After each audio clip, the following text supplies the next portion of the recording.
Bom dia a todos. Esta sessão está sendo gravada. Start by welcoming you all. Thank you for taking the time to discuss this very important. And Agradecemos muito sua presença hoje aqui. Esse tema é muito interessante e importante para todos nós. Eu vou iniciar fazendo uma apresentação breve e depois vou passar o uso da palavra para os nossos convidados. Mas quero dizer que esse webinar está relacionado com um posicionamento, um documento de posicionamento que nós redigimos em relação às farmacêuticas públicas. É um documento que é o resultado do consenso interno e junto com organizações, aliadas, parceiras do PHM. É um documento claro e coerente que mostra o que é a farmacêutica pública para a PHM e quais são os aspectos principais que nós consideramos nessa área. Vou enviar agora um link para que vocês possam fazer download desse documento. Em breve vou fazê-lo. Porque, mas eu vou dar um panorama sobre o que afirmamos.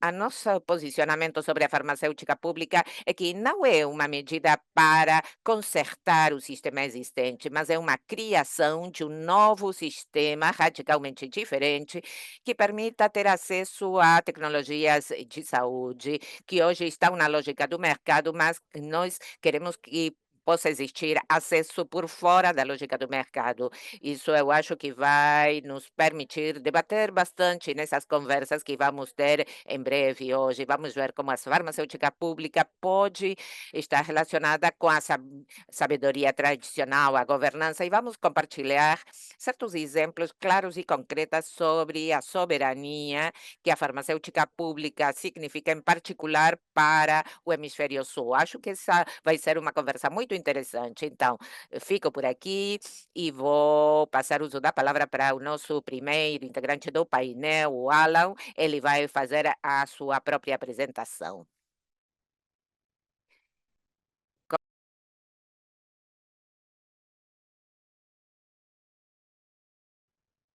Enquanto isso, eu estou aqui tentando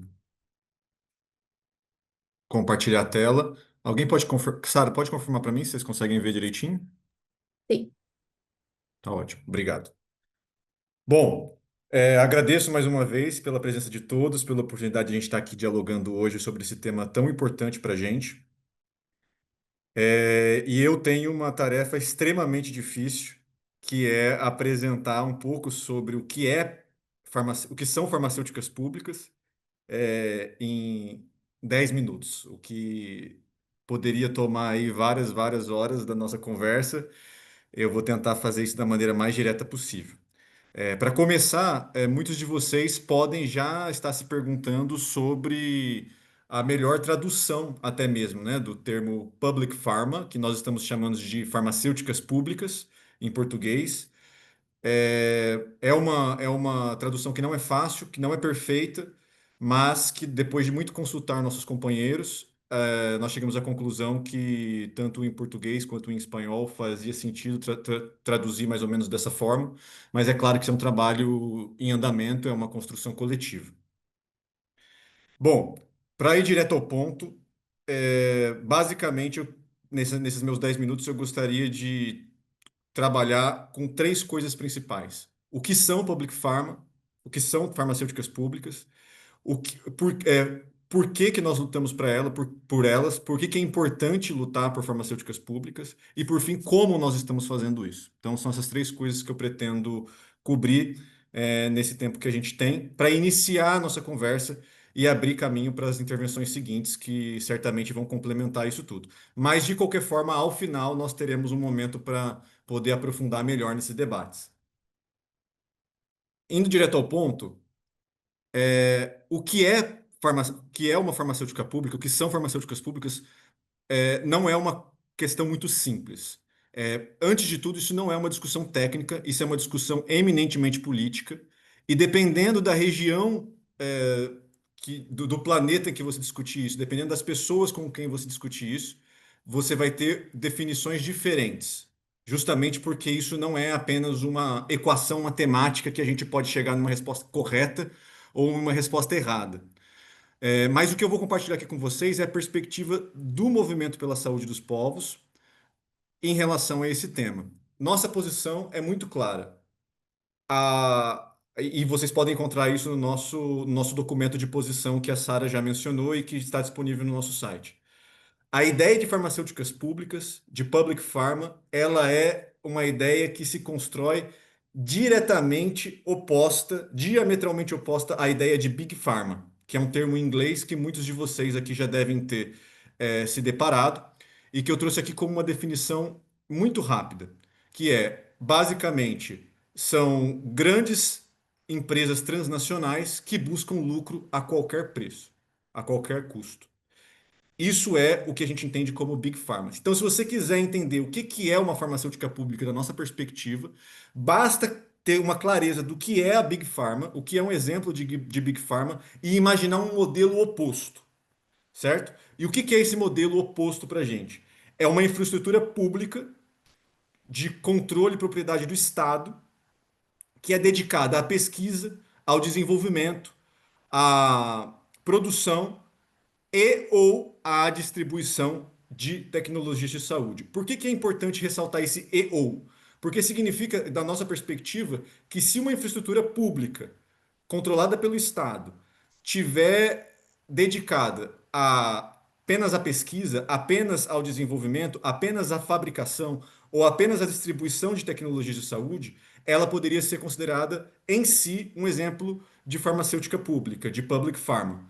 Mas também nós temos muitos exemplos de farmacêuticas públicas que se dedicam a em todos esses momentos, todas as etapas do, do processo produtivo. Então, isso é muito importante para a gente ter uma clareza de que tanto exemplos mais óbvios, como, por exemplo, para quem está familiarizado com o contexto brasileiro, como a Fiocruz no Brasil, é claramente um exemplo de farmacêutica pública, mas também qualquer outro instituto de propriedade e controle do Estado que é capaz de fazer pesquisa básica ou, eventualmente, apenas de distribuir tecnologias de saúde. Então, a gente acredita num ecossistema público que poderia ser uma expressão da diversidade do que pode ser considerado public pharma ou farmacêuticas públicas, como nós estamos traduzindo. E por que a gente luta por isso, né? Vem a segunda parte da nossa apresentação. Nós lutamos por isso porque o sistema que está agora vigente, o sistema controlado pelas Big Pharma, ele falhou, está falhando e ele falhará. Nós não temos a menor dúvida disso. Nós temos certeza de que nós não podemos mais conviver com esse sistema e que um sistema baseado em farmacêuticas públicas pode trazer muitos benefícios. Aqui nesse slide, eu trago para vocês uma lista não exaustiva, né, de melhorias que podem ser alcançadas a partir de um fortalecimento do sistema de farmacêuticas públicas, com destaque especial para garantir a soberania sanitária de cada país e região. Algumas coisas são mais óbvias, por exemplo, como a diminuição do preço das tecnologias de saúde e também o enfrentamento da escassez de medicamentos. Mas existem algumas coisas que para algumas pessoas podem soar menos óbvias, como como um ecossistema de farmacêuticas públicas pode beneficiar, inclusive, práticas ambientais mais sustentáveis e melhores condições de trabalho para os nossos companheiros do setor da saúde. Isso porque quando você subtrai o lucro como um dos objetivos dessa infraestrutura pública, você abre espaço por uma perspectiva mais holística do que é saúde e do que é a função do Estado na promoção da saúde como direito e não apenas como uma commodity a ser mercantilizada. Então, aqui é um resumo muito breve das razões pelas quais nós não podemos abrir mão de um ecossistema público que saia das garras e da cobiça do setor privado. E como nós estamos fazendo isso? Dentro do PHM, do Movimento pela Saúde dos Povos, nós temos uma clara estratégia para os próximos anos que foi construída com muitos companheiros de diversas organizações, com muitos especialistas, e com muitos de vocês que estão aqui hoje, por isso a gente agradece por isso e ressaltamos que isso é um trabalho em construção e em adaptação para cada mudança geopolítica e local que nós estamos observando no mundo. Mas, para essa apresentação inicial, eu acho que nós poderíamos resumir da seguinte forma. Nós, hoje, essa grande coalizão de atores e atrizes que estão focados em promover as farmacêuticas públicas pelo mundo afora, nós temos três estratégias principais. Estabelecer novas iniciativas públicas, novos exemplos de farmacêuticas públicas, através de propostas muito concretas que já estão sendo divulgadas há muito tempo, mas também reconhecendo que nós já temos muitas iniciativas de farmacêuticas públicas em todos os continentes. Então, para isso, não basta apenas sugerir a criação de novas farmacêuticas públicas, mas a gente também tem uma atenção especial em proteger as farmacêuticas públicas que já existem e também expandir as farmacêuticas públicas que já existem. Na prática, isso significa que quando nós já temos uma farmacêutica pública que está sendo atacada por austeridade fiscal, por corte de fundos, nós temos que protegê-la desse ataque neoliberal que é muito comum em todos os países, quase todos os países do mundo hoje.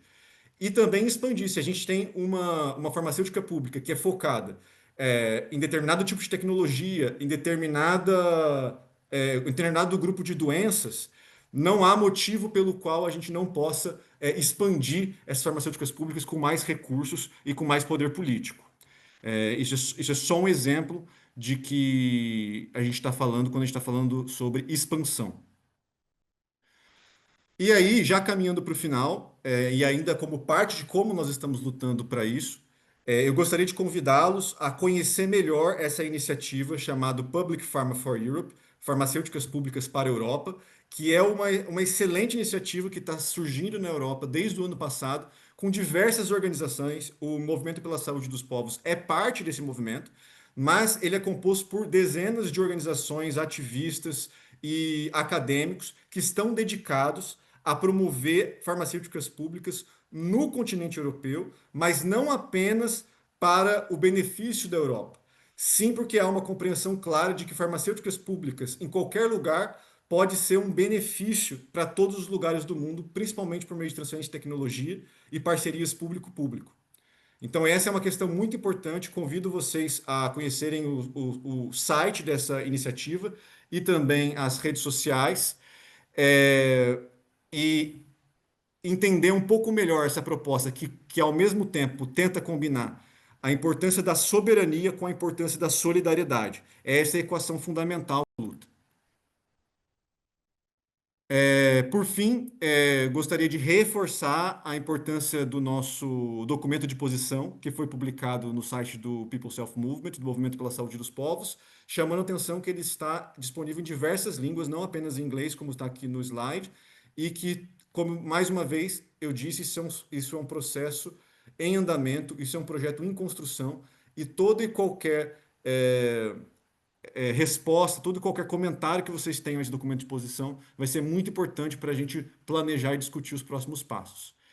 Com base nisso, gostaria de agradecer mais uma vez a presença de todos e todas e dizer que isso é apenas mais um passo de uma luta que já está aí há muito tempo, que nós carregamos desde os nossos ancestrais pela importância do direito à saúde e que também vai continuar para muito depois de nós. Então é muito importante que nós nos reencontremos e nos fortaleçamos nessa luta e sigamos adiante juntos, porque assim nós iremos mais longe. Muito obrigado e estou disponível para a discussão no final.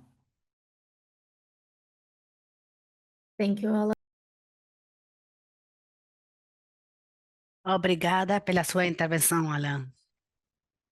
Vou recordar a todos que depois vamos ter perguntas e respostas no final.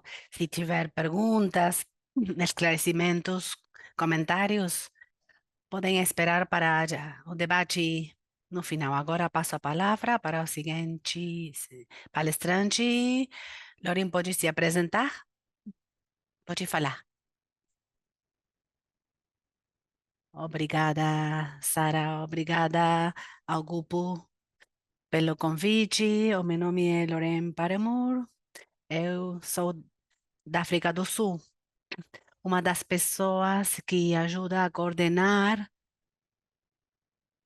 o programa de democratização e como parte disso, 1 ou 2 vezes por ano fazemos um programa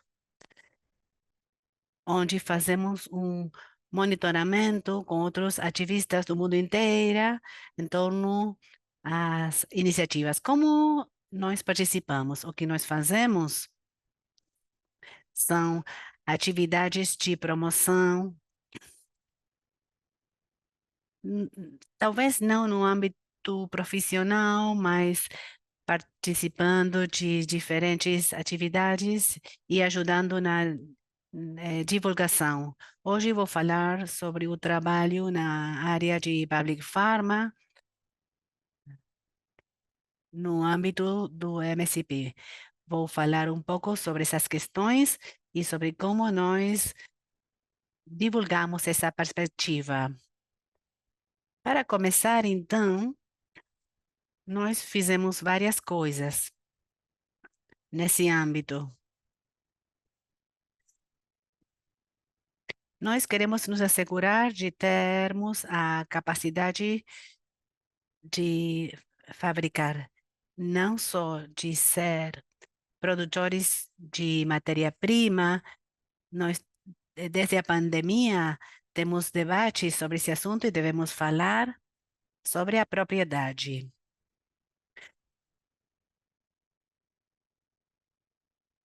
Devemos assegurar a distribuição do ponto de vista da solidariedade, tendo em conta a estrutura de propriedade pública ou privada, e como esse modelo de propriedade facilita o acesso aos produtos farmacêuticos. Outro assunto importante foi mencionado na declaração e tem a ver com o direito à participação democrática. Isso se aplica também às decisões sobre a produção farmacêutica. Tem a ver com a participação informada, acesso à informação, transparência e também a possibilidade de tomada de decisões democráticas para podermos priorizar os produtos na produção, tendo em conta os custos também.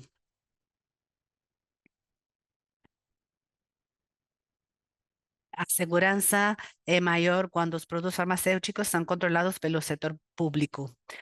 O outro componente tem a ver com conhecimentos apropriados do ponto de vista cultural. O meu colega vai falar disso também, e também entender o que é apropriado do ponto de vista cultural.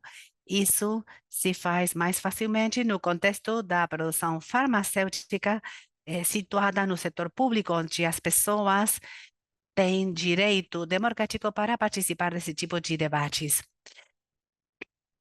Esse é um resumo curto das hipóteses ao respeito do que está faltando na produção. Em relação às relações com a Organização Mundial da Saúde, é normalmente um processo difícil, porque questões fundamentais como propriedade pública versus privada e serviços essenciais não estão de maneira explícita na sua agenda. Devemos abrir a conversa nesse assunto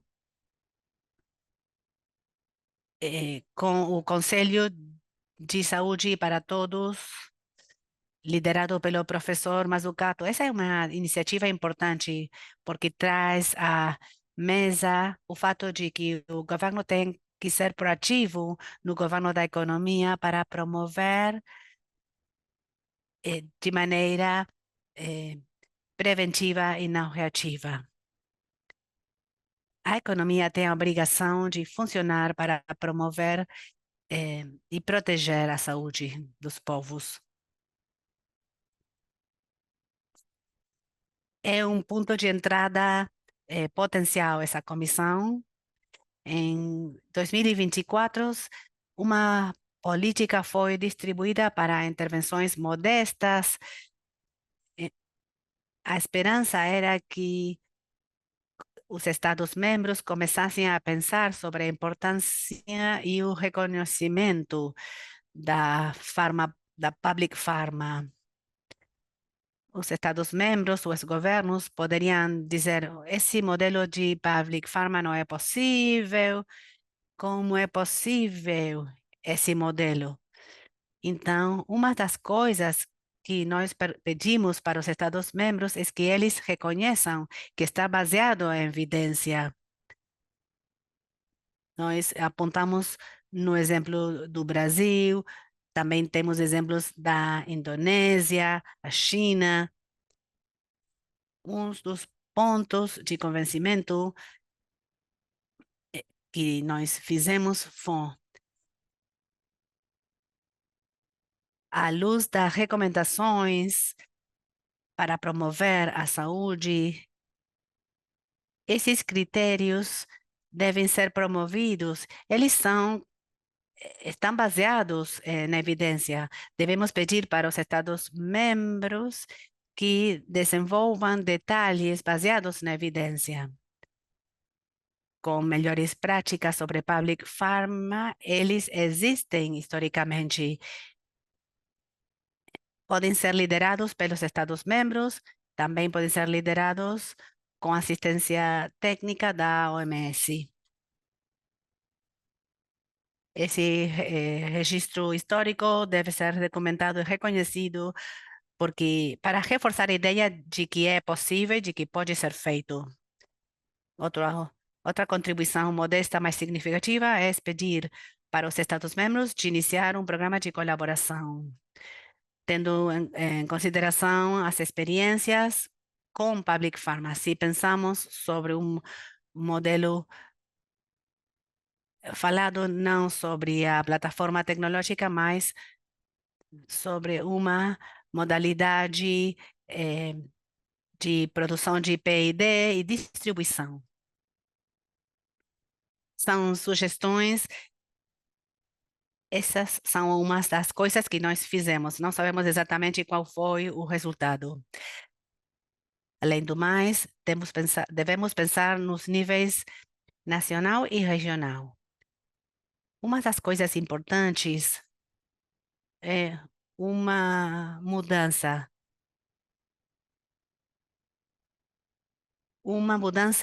para usar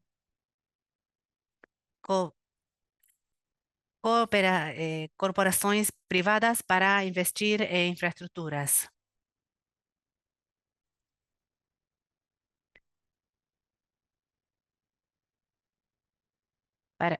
Devemos ter uma fabricação distribuída geograficamente e monitoreá-las. Vemos investimentos na produção de medicamentos especiais e também discussões em quanto à equidade e à propriedade nesses investimentos. No âmbito regional, os ativistas podem se manter ativos. Finalmente, no âmbito nacional, eu falo do ponto de vista centrado no Estado. Uma das coisas que os estados podem fazer é se focar na eficiência e nos custos. Quando nós defendemos o modelo de Public Pharma, se torna difícil fazer um argumento onde o benefício está no fato de que as drogas vão ser de custo baixo no curto prazo. Como ativistas, devemos convencer os nossos governos de que faz sentido no início ter perdas para gerenciar o sistema. Devemos usar infraestrutura com propriedade pública, porque com a propriedade pública temos uma ligação mais direta com o objetivo da soberania sanitária.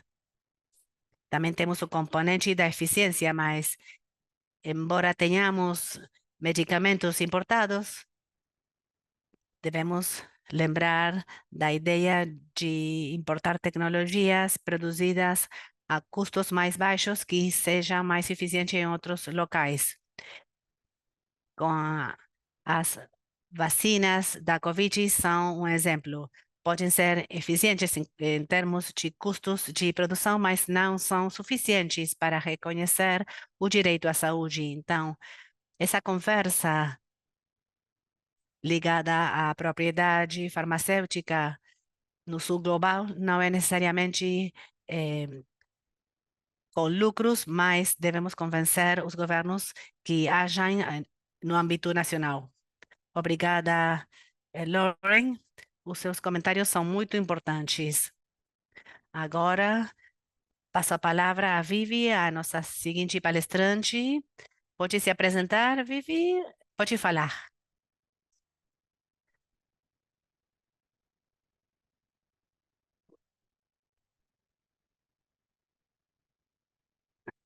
Obrigada.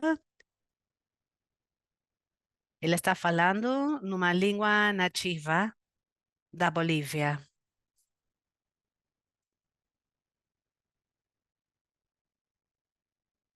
Eu falei na minha língua originária.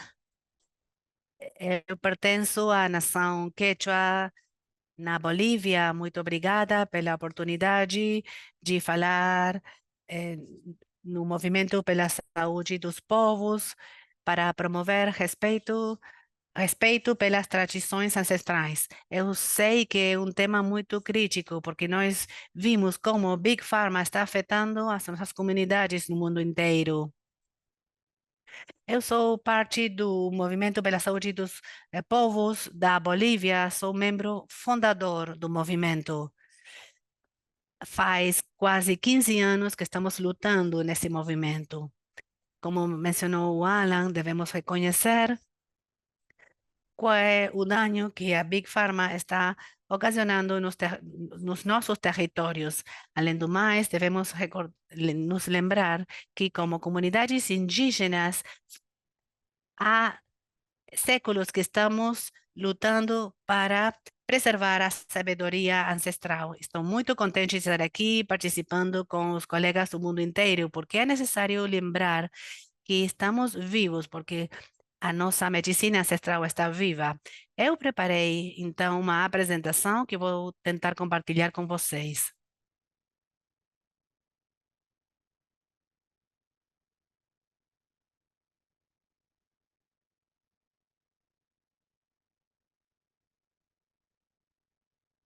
Como só temos 10 minutos para compartilhar, vou tentar ser breve. Como membro do movimento pela saúde dos povos, estamos lutando juntos porque a saúde é um direito humano.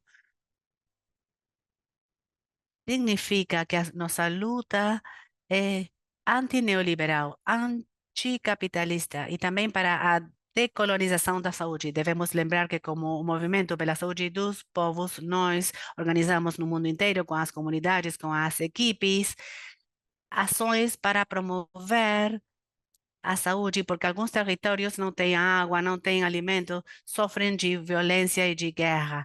Por isso, o nosso movimento é muito importante para continuarmos promovendo, especialmente no âmbito da Public Pharma. Devemos reconhecer dentro do movimento da saúde dos povos que a nossa medicina ancestral tradicional é parte disso. E devemos lembrar, então, que o alimento também é um direito humano.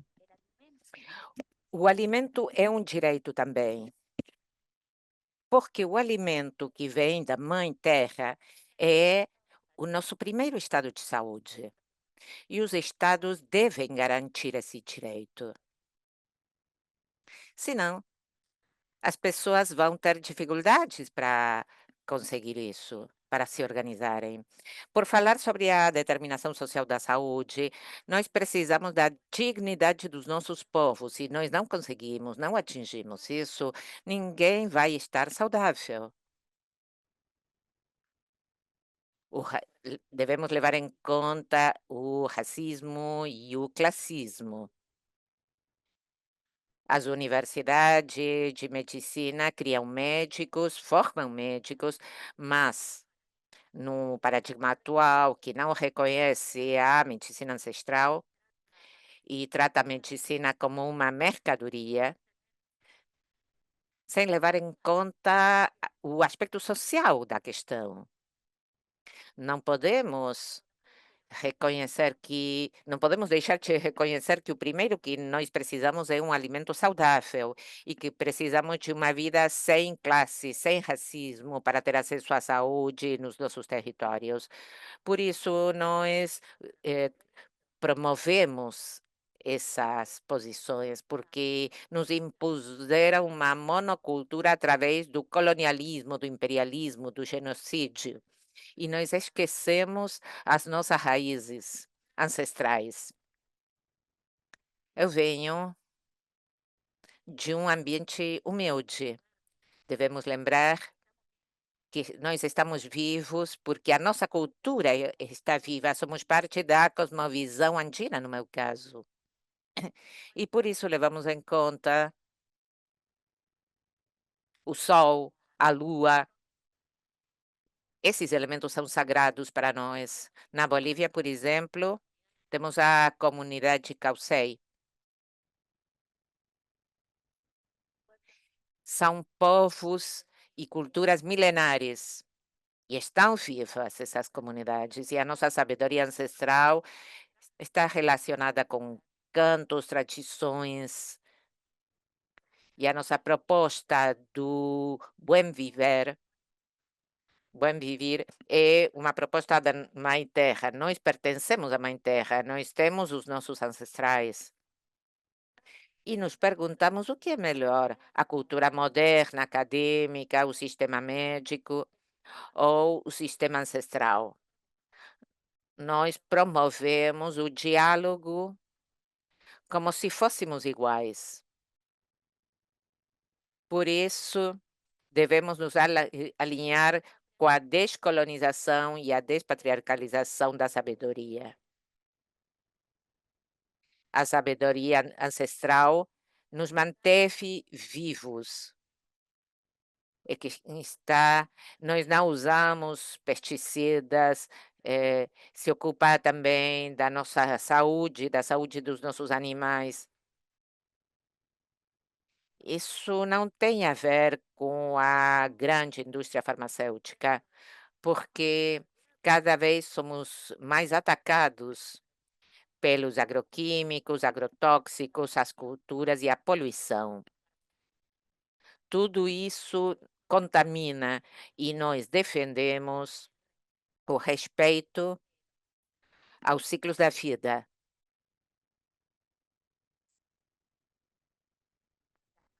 e da Mãe Terra. Os avós, os nossos avós, os bisavós, os nossos ancestrais traçaram essa linha e não foram reconhecidos.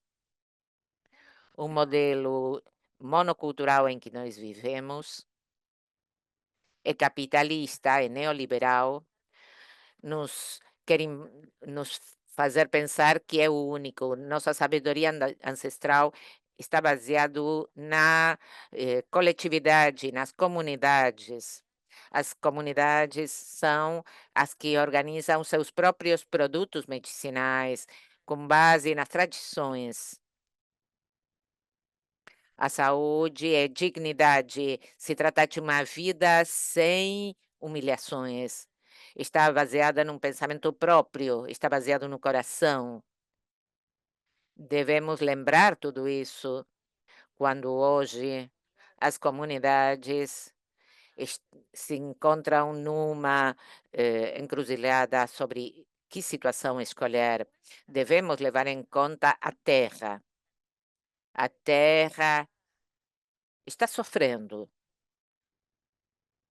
devido ao tratamento que recebe.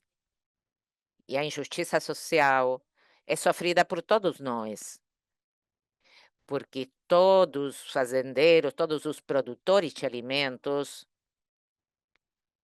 e não a grande indústria farmacêutica, se trata do trabalho dos nossos operários.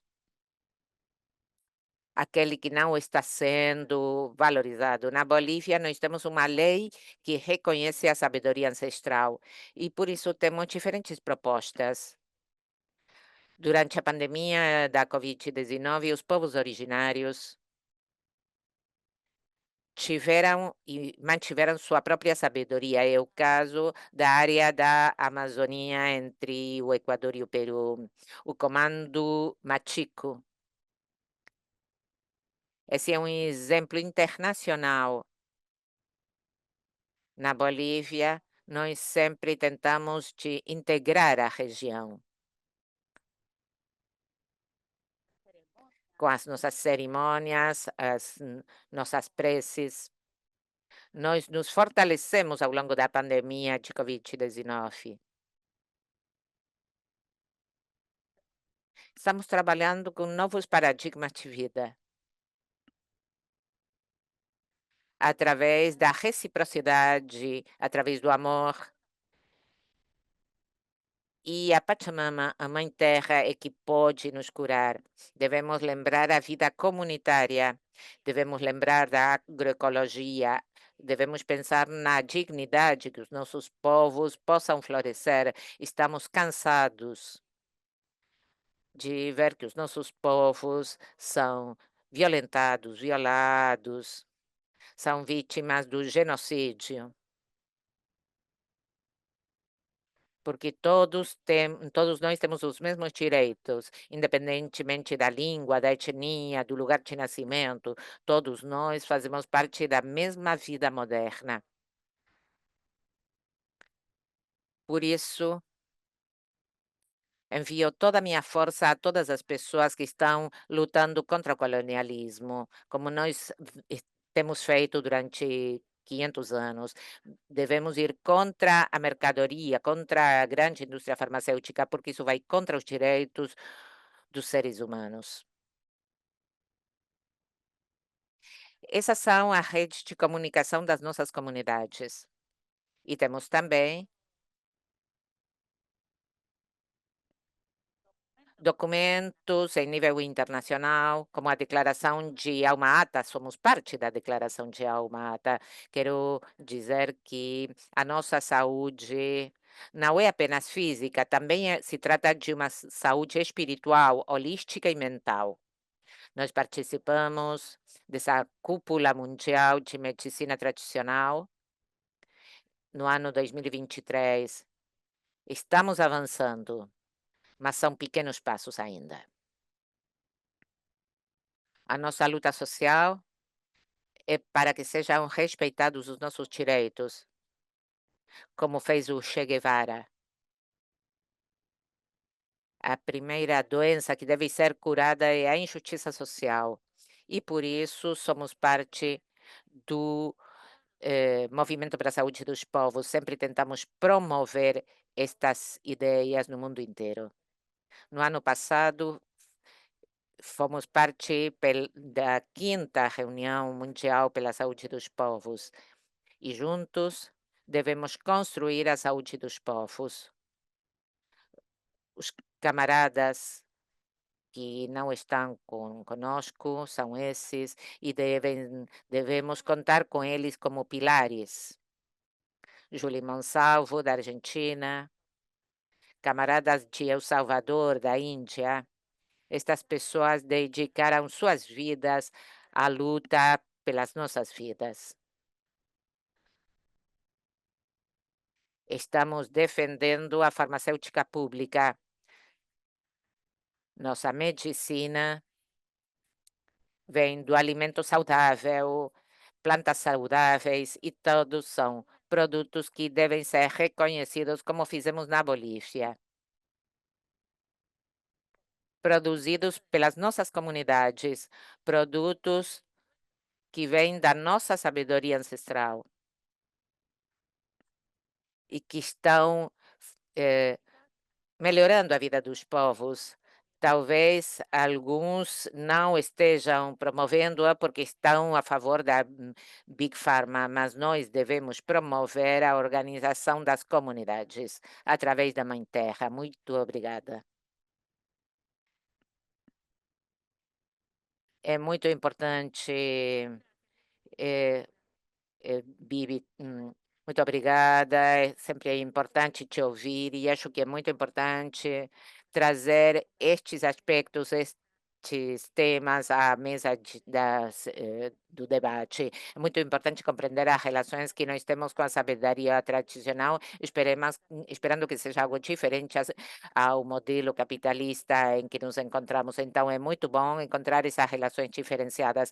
De novo, muito obrigada.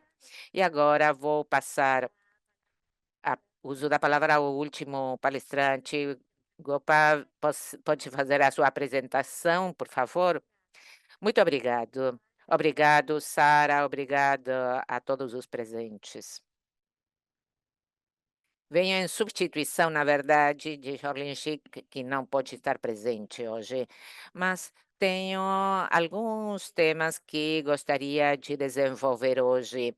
Temos e sabemos que temos pouco tempo, mas, em primeiro lugar,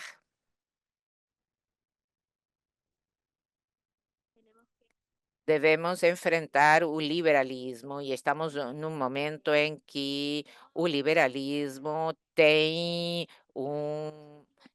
está avançando. Há políticos no mundo inteiro que promovem essas ideias. Existem campanhas políticas referidas à não intervenção do Estado nos mercados. Mas nós sabemos que esse paradigma estão quebrados. Devemos nos afastar desses paradigmas. Há muitos países atualmente que se veem afetados pelas ideologias neoliberais. Mas nesse paradigma é preciso falar sobre qual o papel dos governos nas empresas e o governo quanto aos mercados, e isso inclui o mercado da saúde. Neste momento, devemos compreender que o Estado é responsável pela garantia do direito à saúde e, portanto, deve ter um papel ativo quanto à promoção da saúde, e isso inclui o acesso aos produtos farmacêuticos, ao desenvolvimento da pesquisa e ao desenvolvimento da ciência, senão será impossível gozar do direito à saúde. Com essa perspectiva, eu quero falar hoje. E acho que é importante compreender que o Estado tem um papel muito importante na proteção, a pesquisa, a produção e a distribuição de medicamentos. Hoje, vemos que os governos desempenham diferentes papéis neste setor da saúde, em particular no financiamento da saúde, promoção de produtos para serem desenvolvidos por empresas privadas. Isso faz com que as empresas privadas tenham um monopólio de certos produtos farmacêuticos. Esse é um grave problema. Também vemos que isso gera uma disparidade enorme entre as pessoas que podem gozar dos direitos, exercer os direitos de saúde, pesquisa, e há algumas pessoas que não podem vê-lo. Nós vemos isso no mundo inteiro.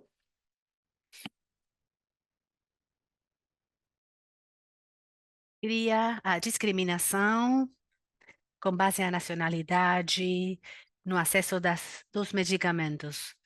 O que acontece é que se você tem uma nacionalidade de um país que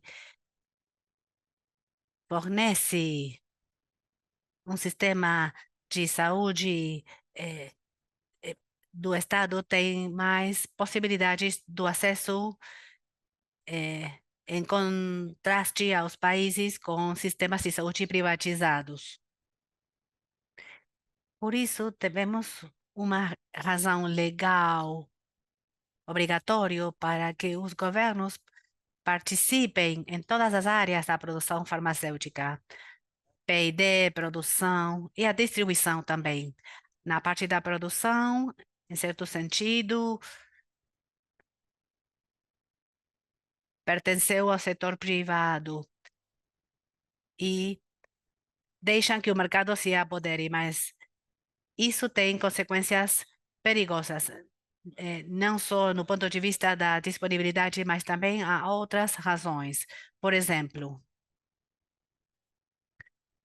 a falta de medicina eficácia no mercado, porque a produção já não traz lucros para o setor privado. Então, já deixam de produzir esses medicamentos e já não estão disponíveis no mercado. Essa é uma abordagem problemática. Vimos que há falta de muitos medicamentos eficazes. Então, do ponto de vista de saúde pública, há uma razão para que atores sem fins lucrativos participem na produção desses medicamentos. Também há empresas que estão introduzindo a cada vez mais produtos e os canalizam através de diferentes técnicas de marketing, algumas das quais não são éticas. Então, agora temos problemas de saúde.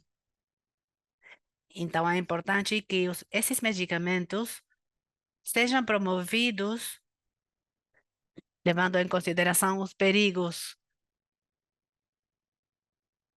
Então,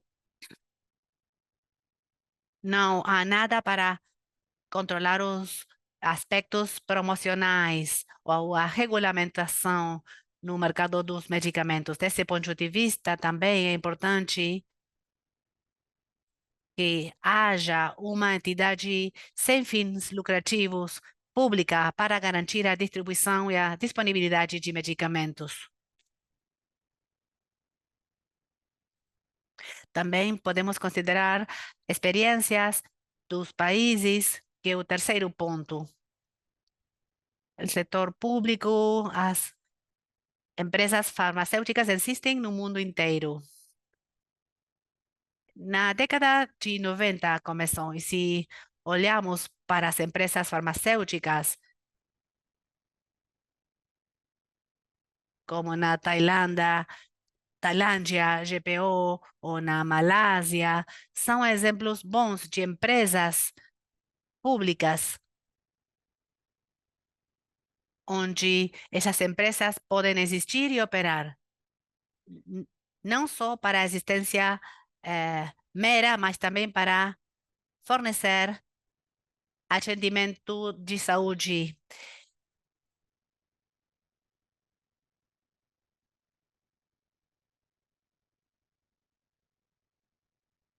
Há uma fundação para a produção de vacinas que tem um papel importante na distribuição de vacinas do Brasil. Há casos onde o papel das empresas privadas foi diminuída. Então, é importante levar isso em consideração e ter a possibilidade de promocionar isso. E, finalmente, gostaria de acrescentar que há mais uma razão para ter as facilidades do setor público. Pode haver disrupções iniciadas pela administração de Trump, guerras comerciais. Então, sempre é importante ter autossuficiência, soberania nos medicamentos. Então, se o mercado não acompanha, ou do ponto de vista da segurança de saúde, é melhor que o governo tenha uma participação mais ativa. Dessa maneira, vamos ter a possibilidade de exercer os direitos de soberania para não afetar os direitos à saúde das pessoas. Por isso, o setor privado público é importante. Finalmente, antes das tecnologias digitais, era muito difícil para nós termos acesso ao conhecimento. O conhecimento científico foi, graças à tecnologia digital, pode ser utilizado para bem ou para mal. Pode-se bloquear o conhecimento através de senhas e tudo isso, como vocês já sabem, mas também vemos que há movimentos alternativos para podermos acessar artigos, papers e diferentes iniciativas.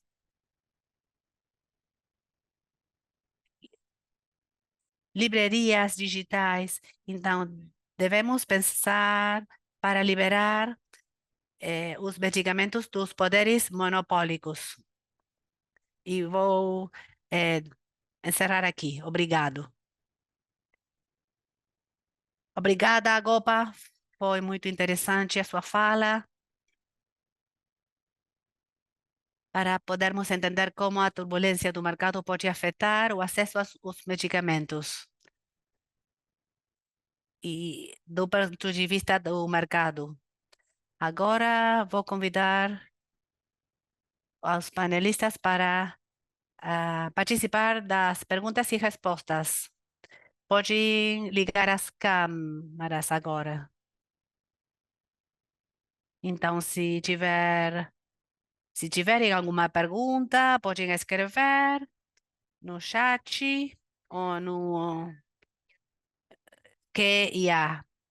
Então, vamos começar com as perguntas e depois vamos ver como permitir a todos participarem.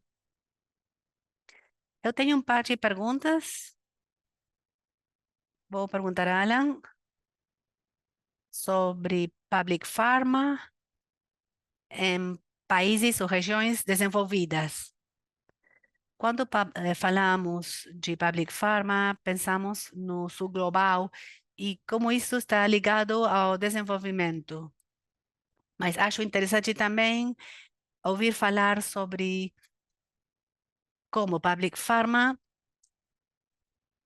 se liga aos países desenvolvidos e onde tem acesso a tudo. Obrigada, Alan. Se pode começar com essa resposta. Realmente é uma questão muito interessante porque farmacêuticas públicas, esse tema ele não pode ser tratado da mesma forma em todas as regiões do planeta. Eu acho que com a experiência que nós tivemos até agora, o que a gente pode perceber é que essa é uma luta que é importante em todos os lugares, mas que ela vai tomar uma forma diferente, uma forma muito própria em cada um desses lugares. Então, por isso que a sua pergunta é muito importante da minha perspectiva. Primeiro, para esclarecer, né, talvez essa pergunta da Sara ela tenha sido muito em razão do fato de que eu tenho trabalhado com isso bastante aqui na Europa. Apesar de eu ser brasileiro, eu estou atualmente baseado aqui na Bélgica e tenho atuado nesse tema prioritariamente por aqui. Mas, sim, eu tenho percebido algumas coisas que valem a pena serem destacadas. Primeiro, como eu já disse, sim, as farmacêuticas públicas são necessárias aqui na Europa. Então, não é uma questão de países mais pobres, de países que não têm acesso a tecnologias de saúde, porque aqui todos os países estão sofrendo com preços altos de medicamentos, estão sofrendo com falta de medicamentos, como o Gopa mencionou, e com todos esses outros problemas da linha de produção. Eles estão tendo problemas de um lobby extremamente agressivo e predatório da Big Pharma, pressionando para que os estados diminuam as proteções trabalhistas e as proteções ambientais. Então, sim, as farmacêuticas públicas são extremamente necessárias aqui. No entanto, aqui a gente observa pelo menos da minha perspectiva, com a experiência que eu tive aqui até agora, a gente percebe que o neoliberalismo ele parece ser ainda mais forte no norte global. Então, essa ideia, essa desconfiança do papel do Estado, essa desconfiança de soluções públicas para os problemas que nós estamos enfrentando, acabam sendo um desafio maior, pelo menos na minha perspectiva aqui no norte global. Sendo que aí, saindo disso, às vezes a solução mais óbvia para a maioria das pessoas parece ser colocar mais dinheiro na iniciativa privada para que eles resolvam os problemas, porque acreditam que o Estado é corrupto, ou o Estado é ineficiente, alguma coisa desse tipo, que pelo menos, como nós já vemos discutindo, isso parece ser uma consequência de décadas e décadas de neoliberalismo empurrado goela abaixo por meio de propaganda ininterrupta do norte global.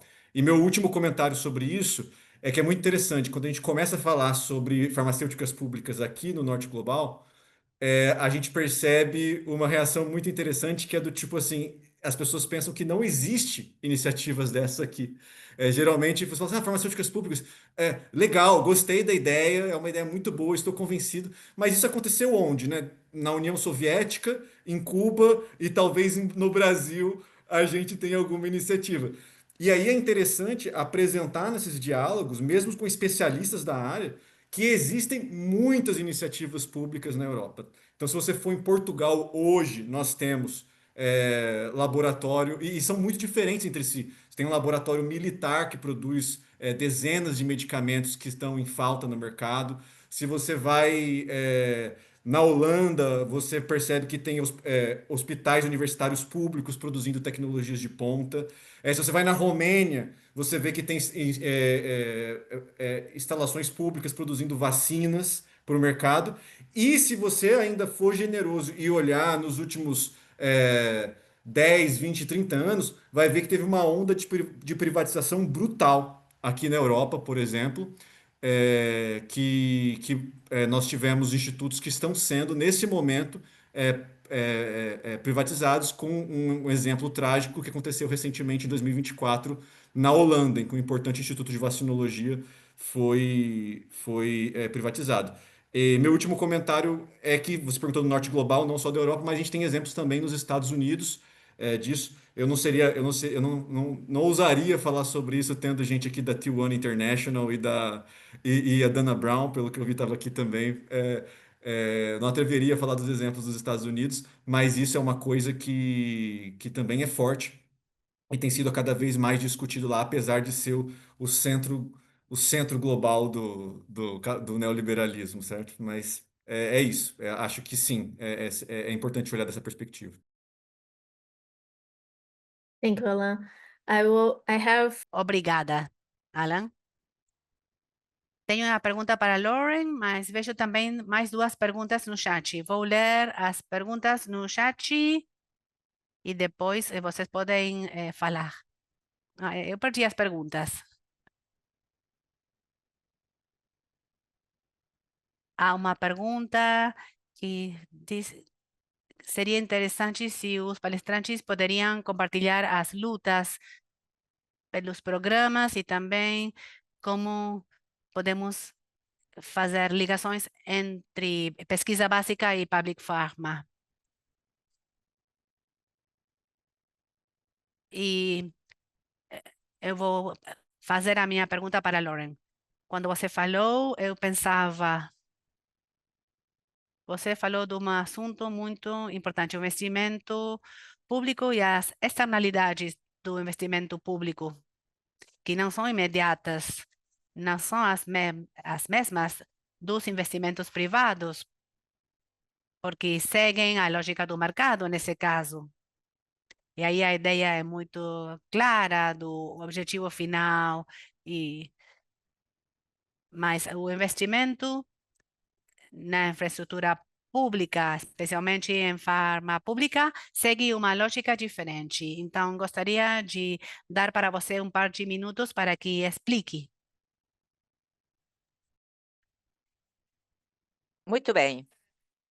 Vou pensar no contexto da África do Sul. Tenho alguns exemplos que acho que podem mostrar, ilustrar a sua pergunta. Como vocês sabem, na África do Sul há um escândalo que aconteceu no ano passado ou no ano anterior. Nós estávamos fabricando uma vacina com produção estatal, mas foi privatizada. Se chama Biovac. Isso começou depois do ano 94. para a produção de vacinas para o setor público, para fazer uma imunização pública orientada às crianças. A ideia era que fosse produzido pelo Estado, comprado pelo Estado, para que fosse um mercado seguro. Mas, como eu já falei, foi privatizado há 2 anos, houve uma licitação pública para a vacina para as infâncias, e isso, quem ganhou a licitação foi uma farmacêutica generalista. E houve muitos debates públicos, porque nós estamos investindo na produção e não estamos comprando. E a resposta constitucional foi: nós temos a obrigação de gastar o dinheiro ou investi-lo em áreas que beneficiem todas as pessoas, mas não necessariamente em empresas públicas. E aqui havia, como sempre, uma outra organização que defendia essas ideias. Eu acho que a razão pela qual foram privatizadas essas áreas, essa empresa em particular, se deve a que essa empresa parecia, como empresa pública, parecia não estar gerando lucros. Então, era necessário destinar recursos públicos a subsídios à produção. Com isso, quero dizer que achei que era importante ter um consenso público a questões comerciais que, com frequência, não são dispensadas. Esse é o exemplo que posso dizer também. É um exemplo que mostra que esse consenso é político, mas não é só político, também tem a ver com questões constitucionais. No Sul global, houve uma tendência para que os governos promulgassem leis pensando em questões humanas. Isso muitas vezes tem um correlato na política pública ligado aos subsídios, que gera toda outra série de debates quanto ao aspecto jurídico e às limitações orçamentárias, às possibilidades orçamentárias. Eu quero dizer que é bem difícil às vezes, é complicado e tem a ver com a compra pública, mas também com outros consensos que é necessário atingir e nem todas as pessoas vão ficar satisfeitas com algumas decisões. Não tenho uma resposta única, mas sim um exemplo ilustrativo.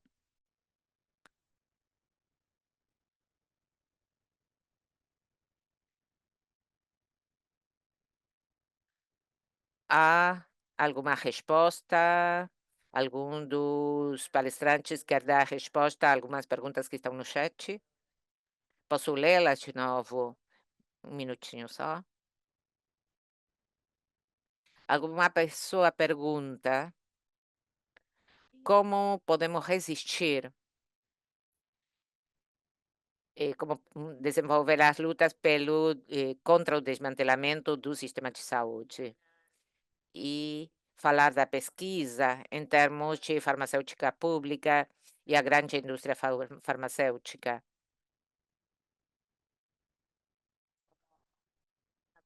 E como às vezes é vendido como se fosse um produto através da privatização. Essas são algumas ideias para que vocês possam responder. Eu gostaria de falar do exemplo boliviano. Aqui nós temos os nossos relatórios para a medicina tradicional dentro do nosso sistema. Aqui temos o manejo de doenças através de tratamentos com produtos naturais. Esses produtos são naturais. Apesar de que nós não temos uma indústria farmacêutica pública ainda, eh, os produtores locais, sim, elaboram produtos, temos os produtos ancestrais. Então, criamos o registro sanitário desses produtos, como eu já mostrei. Esse registro faz parte da Agência Nacional de Medicamentos. Então, devemos promover as comunidades locais, apesar de que as nossas realidades sejam diferentes, porque na Bolívia nós temos uma lei de medicina tradicional ancestral boliviana. que reconhece a sabedoria ancestral, por isso fizemos isso. Não somos um gueto, queremos fazer parte do sistema de saúde.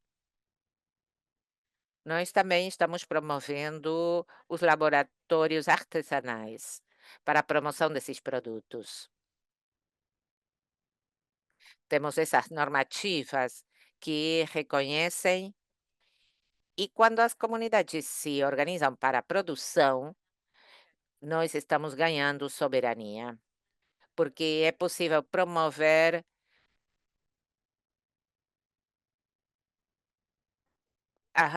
os produtos de origem ancestral. Isso ajuda a economia local e nos dá soberania sobre a nossa identidade ancestral, a nossa identidade como comunidade. Sem dúvida, essa é uma luta enorme contra o classismo, contra o racismo, contra o neoliberalismo. Essa é uma questão muito complicada, mas devemos estar organizados. A nossa luta anticapitalista, antipatriarcal, anticolonizadora. Nós temos. Vou dar um exemplo. Durante a pandemia da Covid-19, nós não tínhamos nada para o tratamento contra a febre, mas nós temos ervas, nós temos as nossas preparações, temos a nossa sabedoria. Nas comunidades, podemos ter diferentes programas, não sou contra isso, mas se nós não temos ar saudável, alimento saudável, eh, de qualquer forma seremos envenenados. E por isso devemos promover a saúde da Mãe Terra. Se a Mãe Terra é saudável, todos nós vamos ter boa saúde. Então, não é preciso se focalizar numa visão monocultural. Nós temos todos esses elementos da Mãe Terra e tudo isso vai nos ajudar a termos boa saúde em termos mentais, espirituais e físicos, tudo junto em termos holísticos. Muito obrigada. Obrigada, Vivi. Há mais uma pergunta no chat. Mas tinha antes uma pergunta para a Gupa. Vou fazer essa pergunta para o Gupa primeiro. Gupa, você falou, todos os palestrantes falaram, mas você em particular, você falou do neoliberalismo, do comércio, como essa filosofia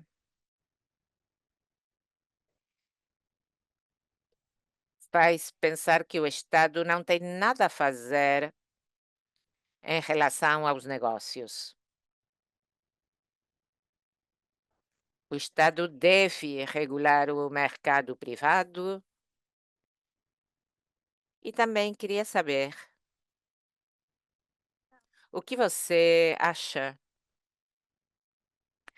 desse cenário, esse novo cenário comercial que cria muita incerteza, produz muita incerteza, e como nós podemos usar isso para reforçar a soberania e a farmacêutica pública. O que você pode dizer sobre essa incerteza em relação ao mercado em termos atuais? Obrigado, Sara. Acho que quando a gente diz que o Estado não tem nada a fazer nos negócios, estou me referindo aqui com frequência à produtividade medida em termos de eficiência. Então, com frequência, o Estado não é o melhor para conseguir isso. Então, sempre se busca eficiência como uma conquista por si só. E isso é feito em detrimento das regras locais. Busca-se algo em nível global. Não devem preocupar-se pela segurança alimentar, pela segurança da nossa saúde, só precisamos de eficiência econômica. Então, o novo neoliberalismo colocou a eficiência no centro da questão. A busca da eficiência fez com que a produção se tornasse complicada. E em termos farmacêuticos, por exemplo, os estados receberam a ideia de que deviam se limitar a produção local durante a pandemia da Covid. As pessoas não tinham a coragem de falar sobre essa questão. Mas depois nós percebemos que o monopólio da produção, percebemos a existência do monopólio da produção e isso provocou a falta de disponibilidade e o acesso à medicina se viu muito prejudicado. Então, nós podemos ver isso a partir de diferentes ângulos, por exemplo, a mudança climática, que mostra que nós devemos ter uma produção e um fornecimento interno doméstico. Então, de um lado, neste momento, no norte, o norte quer ter o monopólio das indústrias e não promovem que os países do sul tenhamos uma produção própria, uma produção local. Eles afirmam, isso é melhor deixá-lo para o mercado, em termos da abordagem neoliberal.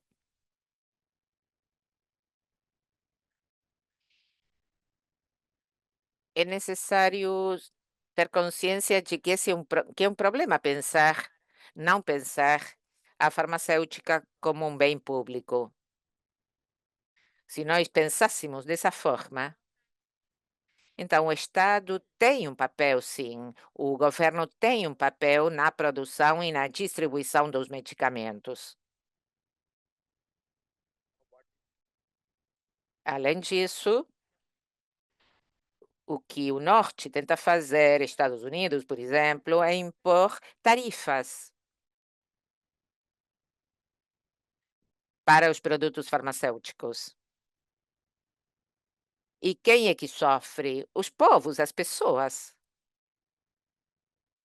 Porque o que nós precisamos são tarifas mais reduzidas, não mais altos. Então, essas tarifas acabam gerando uma escassez de medicamentos, porque a produção local não consegue enfrentar essa ausência de produtos.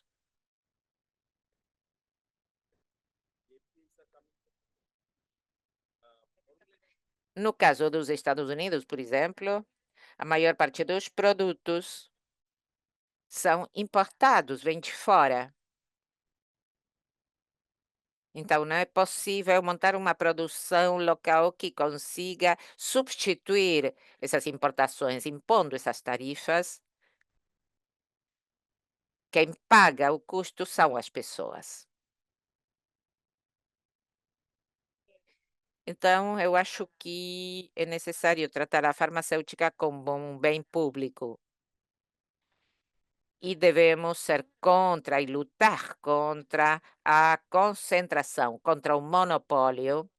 E a nível doméstico, é fundamental não depender 100% do setor privado. Não devemos depender do modelo comercial, mercantilista. É necessário levar em conta quais são as políticas dos nossos governos. Quais são as taxas, por exemplo, as tarifas, os impostos, e qual é o meu direito à ciência, o meu direito à saúde. É necessário ter consciência disso. Então, eu deveria perguntar ao meu governo quais são os meus direitos. Meu direito à saúde, meu direito à ciência, em lugar de depender de uma atividade privada. Há um vazio legal e tem que prestar contas em muitos casos, porque as empresas multinacionais vão além do poder econômico de muitos países em desenvolvimento. É importante que o governo retenha esse espaço e que mantenha o seu poder para defender as suas obrigações em direitos humanos, defendendo a produção, a pesquisa e o fornecimento de medicamentos públicos. Obrigado, Gopa, pela sua resposta tão poderosa. Temos tempo para mais uma pergunta. Podem responder em 2 e 3 minutos para poder encerrar depois. Tenho 2 anúncios, temos muitas coisas acontecendo nas próximas 2 semanas para contar para vocês. Vou fazer a pergunta em inglês. Desculpa se não traduzo corretamente a sua pergunta. Laura pergunta sobre como vemos o desenvolvimento misto de produção. Ella está fazendo uma pesquisa de doutorado sobre soberania na Colômbia. Ela pergunta sobre o modelo de desenvolvimento misto. Acho que tem a ver com o desenvolvimento de produtos novos, pegando o conhecimento tradicional com a lógica atual e combinando para que seja, que promova nos desenvolvimentos, levando em consideração o conhecimento tradicional que existe faz muito tempo. Quem gostaria de responder essa pergunta brevemente? Eu posso responder bem rapidamente, porque eu acho que essa é uma questão muito importante e que geralmente ela fica em aberto em muitas apresentações. E eu gostaria de comunicar aqui, apesar de respeitar outras posições que são importantes nesse tema, eu gostaria de comunicar muito claramente a posição do Movimento pela Saúde dos Povos nessa questão, que é, para a gente, parcerias públicos-privadas não são um exemplo de public pharma, de farmacêuticas públicas. Isso está no nosso policy brief, no nosso documento de posição. E, claro, para haver uma parceria público-privada, você precisa ter uma farmacêutica pública, porque ela é público-privada. Então, você tem uma farmacêutica pública que engaja com um ator privado, mas essa união não é uma farmacêutica pública em si, e esse é o motivo pelo qual. Isso é uma coisa importante porque isso esclarece que a gente não está lutando por esse tipo de arranjo institucional.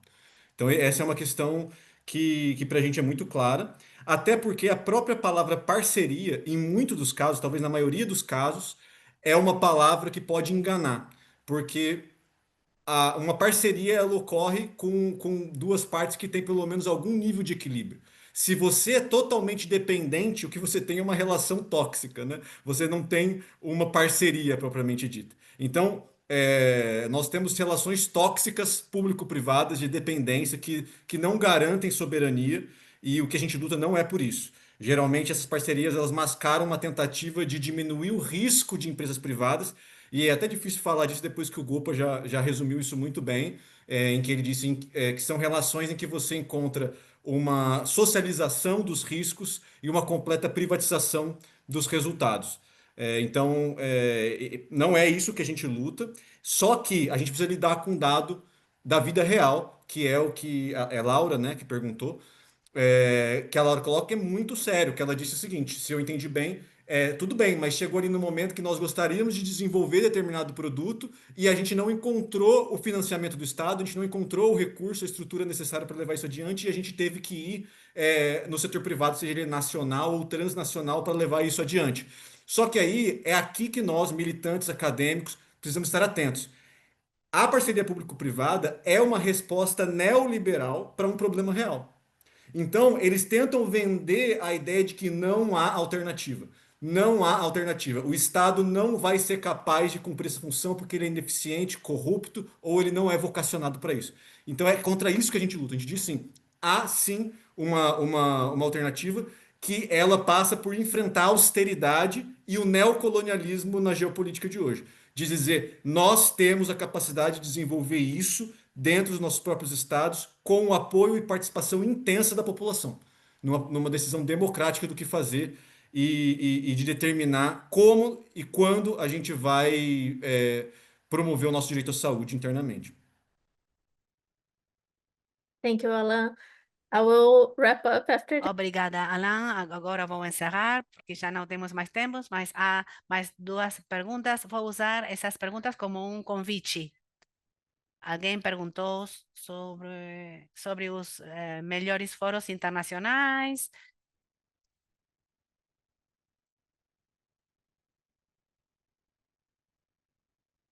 Há muita interação no chat, o que é muito bom.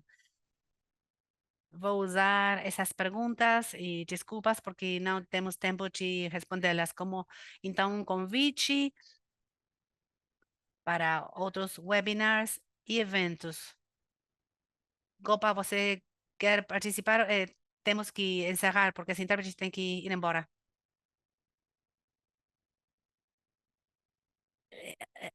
Nós falamos sobre a necessidade de escrever um relatório, sim. Vou encerrar com um convite para todos a 3 eventos que PHM está organizando. Vou copiar eles no chat para vocês. Enquanto eu puder, vou copiar. O primeiro é o webinário de PHM sobre governança no dia 7 de maio. É uma conversa para se preparar para o evento número 78 do mês de maio. Tem que ver com refletir sobre o que nós temos e o que nós necessitamos, com uma boa coleção de palestrantes. Vou copiar o link, tem que se cadastrar.